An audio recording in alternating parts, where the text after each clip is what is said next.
چابی والے کھلونے بن جاتے ہیں، دونوں اطراف کھیلتے ہیں، وکٹ کے دونوں طرف کھیلتے ہیں، تو یہ لوگ کم از کم باجرت ہیں، یہ سرنڈر نہیں کریں گے۔ ہاں اگر ان کی جو رکنیت ہے بطور ممبر اسمبلی یا سینٹ کی ہوتے ہوئے وہ اگر کہیں چلی گئی تو پھر بات کسی اور طرف چلی جائے گی، لیکن شیعہ مسلک سے سینٹ کے اندر اپوزیشن لیڈر بنانا ایک بہت بڑی کامیابی ہوگی، بڑی اچھی چیز ہوگی، اور وہیں پہ دیکھنا ہوگا کہ یہ سارے حالات اور واقعات جو ہیں وہ آگے کس طرف جائیں گے۔ تاہم حالات یہ بتا رہے ہیں کہ ابھی اسی طرح سے کھیل جو ہے وہ جاری اور ساری رہے گا، اور اسی حکومت کو 5 سال پورے کروائے جائیں گے، خان صاحب کو جیل میں رکھنے کی کوشش کی جائے گی۔ اور دوسری جانب آپ دیکھیں کہ اسلام آباد کے اندر جو ہے وہ ایک نیا جھنڈا لگا دیا گیا۔ یہ کیسا جھنڈا ہے؟ دارالحکومت میں لگایا گیا، واضح طور کے اوپر لگایا گیا، سب نے فوٹو بنایا، سوشل میڈیا کے اوپر لگا دیا گیا۔ ٹی ٹی پی جو طالبان ہیں ان کا جھنڈا ہے، اور یہ جھنڈا کسی کی مرضی کے برخلاف تو لگ نہیں سکتا۔ جنہوں نے اتارنا ہوتا ہے، جنہوں نے رکوانا ہوتا ہے، یہ جھنڈا تو انہوں نے خود لگوایا۔ سوال یہ ہے کہ یہ جھنڈا کیوں لگایا گیا؟ یہ نیا کھیل کیا ہے؟ یہ نیا کھیل یہ ہو سکتا ہے کہ دیکھیے ٹی ٹی پی کے لوگ دارالحکومت اسلام آباد میں پہنچ آئے ہیں۔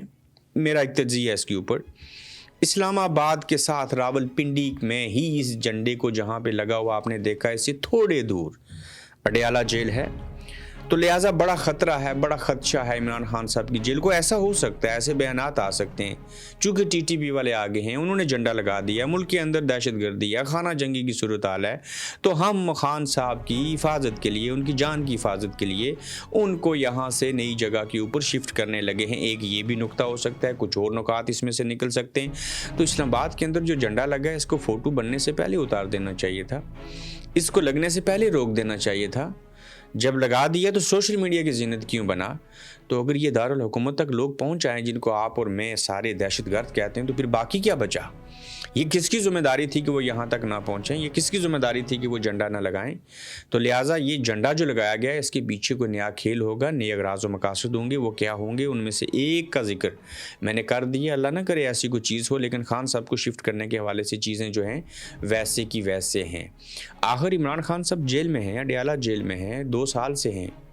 ایک قیدی جو ہے وہ جیل میں رہتے ہوئے کیسے یہ بات کر سکتا ہے کہ میں انکار کرتا ہوں عدالت میں آنے سے اور جج کے پاس آنے سے؟ ہاں انکار کیا گیا، لیکن تھوڑی سی دیر کے لیے کیا گیا، اور کیا کہا گیا؟ میں ابھی فریش ہو رہا ہوں، مجھے شاور کرنا ہے، جج صاحب کو کہیں میں تیار ہو کے آتا ہوں۔ تو اس طریقے سے خان صاحب کو جب کہا گیا کہ عدالت لگ گئی ہے، جج صاحب آ گئے ہیں، ساری چیزیں ہو گئی ہیں، تو انہوں نے کہا ابھی نہیں، میں فریش ہو لوں، میں شاور لے لوں، تیار ہو جاؤں تو پھر آتا ہوں عدالت میں۔ کیا آپ نے زندگی میں کبھی کسی شخص کو دنیا میں ایسے کہتے ہوئے سنا؟ یہ ایسے کیوں ہوا؟ جج کا تو لوگ ملزم اور مجرم انتظار کرتے ہیں، یہاں پہ تو ججوں کو عمران خان کا انتظار کرنا پڑ گیا۔ کیوں اپنے آپ کو ذلیل کروا رہے ہو؟ کیوں عمران خان کو ایسے کہنا پڑا؟ اگر عدالت لگتی، عدالت میں لگتی، جج عدالت میں بیٹھتے، یہاں تو جج جیل میں جا کے بیٹھ رہے ہیں اور جیل کو عدالت بنا دیا گیا، تو پھر تو ایسے ہی ہوگا۔ پھر یہ نہ عدالت ہوئی نہ جج صاحب ہوئے، اور جب آپ ایسا عمل کریں گے تو پھر کیا ہوگا کہ خان صاحب ایسے کہیں گے؟ دنیا کے کسی شخص کی جرت نہیں ہے کہ جج کو یا عدالت کو کہے کہ آپ انتظار کریں اور میں آتا ہوں۔ یہ تب ہوتا ہے جب آپ اپنے معیار کے اوپر، کردار کے اوپر پورے نہیں اترتے۔ باصورت دیگر تو جج کے پاس کوئی بندہ ملزم، مجرم، عام، خاص جائے، اس کی ٹانگیں نہ کانپ جائیں، وہ لرزہ نہ طاری ہو جائے اس کے اوپر۔ کیوں ڈر لگے؟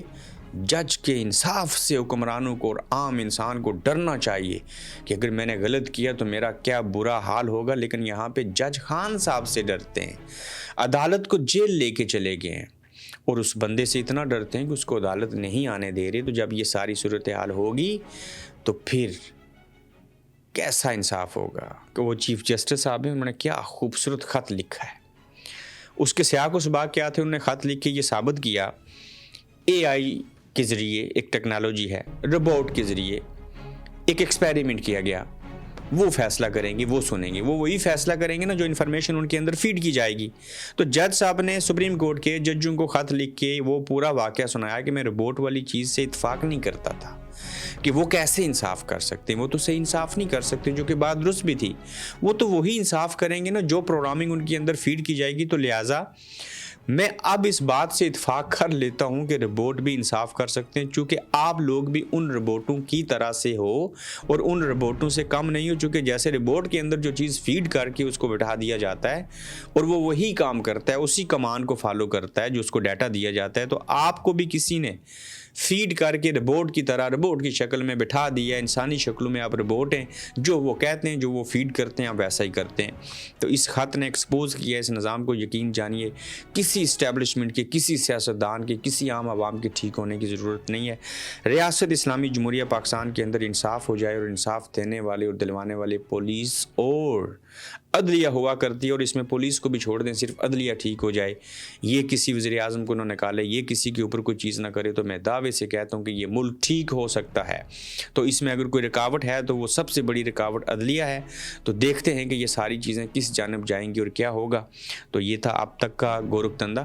آگے میں کشمیری رہنما جنہوں نے جوائنٹ عوامی ایکشن کمیٹی کی تحریک چلائی، آج سے ان کے انٹرویو کرنے شروع کر رہا ہوں۔ کل سے آپ کو پہلے ایپیسوڈ میں خواجہ مہران جو ہیں جوائنٹ عوامی ایکشن کمیٹی کے سرکردہ لوگوں میں سے ایک، ان کا انٹرویو آپ کل دیکھ سکیں گے۔